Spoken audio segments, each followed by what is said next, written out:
காலை வணக்கம். காலை வணக்கம் தங்கம். யோகா சேனல் சமையல் வாங்க என்ன சமையல் பார்த்துடலாமா? அதுக்கு முன்னாடி இன்றைக்கி வந்து மதுரை மீனாட்சி அம்மன் கோயில் திருக்கல்யாணம். கண்டிப்பாக வந்து எல்லா பெண்களுமே சரடு மாற்றிக்கோங்க, தாலி சரடு மாற்றிக்கலாம். செவ்வாய்க்கிழமைன்ட்டு ஒன்றும் பிரச்சனை இல்லை. அம்மாவுக்கு இன்றைக்கி தான் இந்த திருக்கல்யாணம் பண்ணுறாங்க.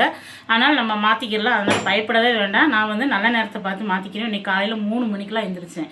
3 மணிக்கு எழுந்திரிச்சு எல்லா வேலையும் முடிச்சுட்டு சாமி ரூம்லாம் எல்லாம் ரெடி பண்ணி பிரம்மமுகூர்த்த தீபம் எப்பயுமே போட்டுருவேன். அடுத்து வந்து இப்போ நம்ம பூஜை பண்ணி நல்லா சாமி கும்பிடணும். அதனால் கண்டிப்பாக சரடு மாற்றிக்கோங்க. நல்ல நேரத்தை பார்த்து கேலண்டரில் பாருங்கள். அப்படி வேணாலும் நம்ம போட்டோம்னா யூடியூப்பில் ஓட்டோம்னா நமக்கு நல்ல நேரம் எப்போன்னு வரும். அந்த நேரத்தை பார்த்து நீங்கள் எந்த திசையில் பார்த்து உட்காந்து சரடு மாற்றிக்கோங்க.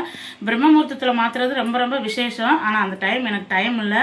ஆனால் மதுரை மீனாட்சி அம்மன் கோயிலில் எப்போ திருக்கல்யாணம் பண்ணுறாங்களோ அந்த நேரம் நம்ம மாற்றினோம்னா நல்லது தானே. அதனால அப்போ மாற்ற போகிறேன் நான். கண்டிப்பாக எல்லா பெண்களுமே சரடு இன்னைக்கு கோயிலுக்கு போவாங்க. ஆமாம், இன்னைக்கு போகலான்ட்டு வெயில், சரியான வெயில் ஃப்ரெண்ட்ஸ். பஸ்ஸில் போக முடியல. அது மாதிரி எனக்கு பஸ்ஸில் போனாலும் இந்த கண் வந்து கூசுது, பார்த்தாலே எதுவுமே தெரியுறதில்ல, அந்த அளவு கூசுது. அதனால தான் இப்போ நான் டெய்லி வந்து கேரட் ஜூஸு இந்த மாதிரி கீரை ஐட்டங்களை நிறைய எடுத்துக்கிறேன்னா எனக்கு கண்ணில் ஆப்ரேஷன் பண்ணணும்னு சொல்லியிருக்கிறாங்க. கண்டிப்பாக அது இந்த மே மாதம் பண்ணலான்னு பார்த்தா வெயில் அதிகமாக இருக்குது. பண்ணினோம்னால நம்ம குளிக்க முடியாது, ஒன்றும் செய்ய முடியாதுன்றதுனால நான் பயந்துக்கிட்டு இருக்கிறேன். கண்டிப்பாக ஆப்ரேஷன் பண்ணித்தே ஆகணும். ஏன்னா நமக்கு அந்த அளவுக்கு பிரச்சனை இருக்குது. வேலையும் நம்ம செய்யணும், பசங்களையும் பார்க்கணும், நிறையா பார்க்கணும். இந்த வயசில் நம்ம ஆப்ரேஷன் பண்ணிவிட்டு எப்படி உட்கார்றதுன்னு நினச்சிட்டேன். ஒவ்வொரு டைமும் தடங்கல் பண்ணிகிட்டே உட்காந்துருக்குறேன் நான். கண்டிப்பாக பண்ணணும். ஆனால் வெயில் முடியட்டும்னு நான் சொல்கிறேன். வெயில் முடிஞ்சால் தான் நம்ம, ஏன்னா வேக்காடு, அவ்வளோ வேக்காடு, என்னாலெல்லாம் குளிக்காமல் தீபம் போடாமல் இருக்க முடியாது. அதனால் சரி பார்த்துட்டு நம்ம பண்ணலாம் அப்படின்னு இருக்கேன். என் பாப்பா இருக்கிறப்ப பண்ணிக்கல என்ன தங்க. சரி பார்க்கலான்னு இருக்கிறாங்க. வெயில் கொஞ்சம் கம்மியாகட்டும். வாங்க இன்றைக்கி நம்ம வீட்டில் என்ன சமையல்னு பார்த்துடலாமா? எங்கள் அம்மா எப்படி இருக்குது? ஆமாம், சுட சுட சோறு. இன்றைக்கி சாப்பாடு கம்மியாகத்தே வச்சுருக்கிறேன். ஏன்னா இட்லி தோசை ஏதாவது சாப்பிட்டுக்குருவாங்க. மதியத்துக்கு ஏதாவது அவங்க சாம்பார். என்னென்ன காய் போட்டிருக்கேன் தெரியுமா? முருங்கைக்காய், கத்திரிக்காய், உருளைக்கிழங்கு, மாங்காய், காலிஃப்ளவர், கேரட்டு, பீன்ஸ் எல்லாமே போட்டு இன்றைக்கி நல்லா சூப்பராக சாம்பார் வச்சுருக்கிறேன். இது ரேஷன் பருப்பு தான், ரொம்ப சூப்பராக இருக்கும். இது வந்து கேரட் ஜூஸ். ஏன்னா எனக்கு கண்ணுக்கு கொஞ்சதுனால எங்கள் வீட்டுக்கு இப்போ எங்கே பார்த்தாலும் கேரட் கிடச்சா வாங்கினா சும்மா நாள் இப்போ வெறுவாயில்னாலும் கேரட் நான் சாப்பிட்றது.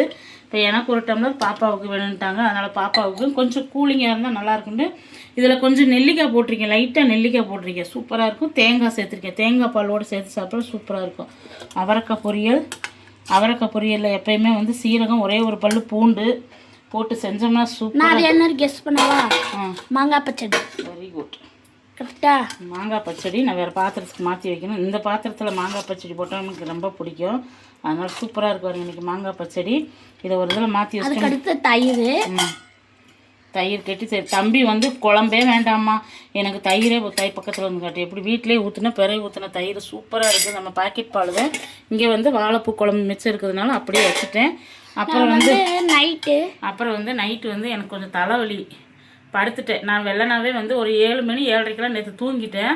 பாப்பா வந்து என்னை உசுப்பிச்சு, பாப்பா என்னை கொஞ்சம் நேரம் உசுப்பாதரா, தலைவலிக்குது அப்படின்னு. சரிம்மா நான் என்ன செய்யட்டும், நீங்கள் ஏதாவது செஞ்சு சாப்பிடுங்கப்பா அப்படின்னு. சரிம்மா அப்படின்னு பாப்பா வந்து குட்டி தோசை, இந்த மினி தோசை, குட்டி தோசை ஊற்றி 3 தோசை மிச்சம். இது நிறையா சுட்டுருந்தாங்க. நிஜமா எனக்கு தலைவலி இருந்ததப்போ இந்த தோசைக்கும் இந்த தக்காளி தொக்கு செஞ்சுருந்துச்சு பாப்பா.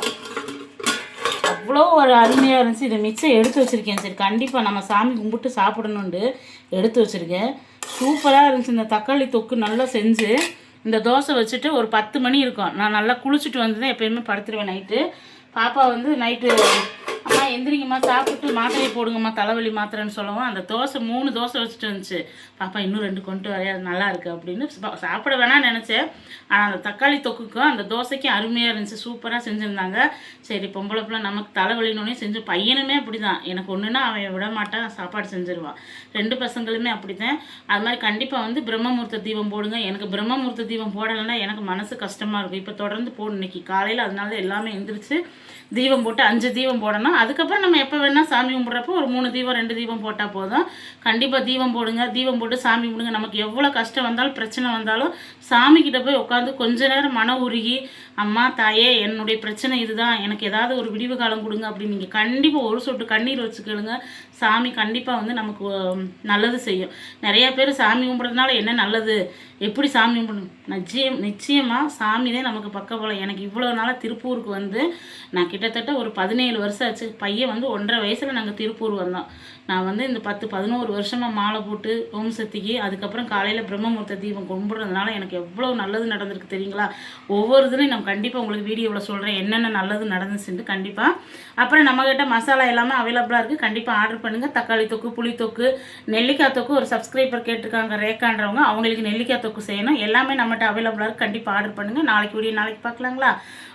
இன்னைக்கு திருமண நாள் பிறந்த நாள் கொண்டாடுற அனைவருக்கும் நம்ம யோகா சேனல் சார்பாக எல்லாத்துக்கும் வாழ்த்துக்கள். சேஃபாக கொண்டாடுங்க, சேஃபாக இருங்க. கண்டிப்பாக மாங்கலி சரடு மாற்றிக்கங்க. இன்றைக்கி வந்து நல்ல நாள். அதுவும் மதுரை மீனாட்சி அம்மனுக்கு திருக்கல்யாணம் நடக்கும். கண்டிப்பாக ஒவ்வொரு கோயிலும் இன்றைக்கி திருக்கல்யாணம் நடக்கும். கண்டிப்பாக போய் அட்டன் பண்ணி அந்த சாமியுடைய தரிசனத்தை நம்ம கண்டிப்பாக சொக்கர் மீனாட்சியோட அருள் நமக்கு கிடைக்கும். Bye friends, thank you.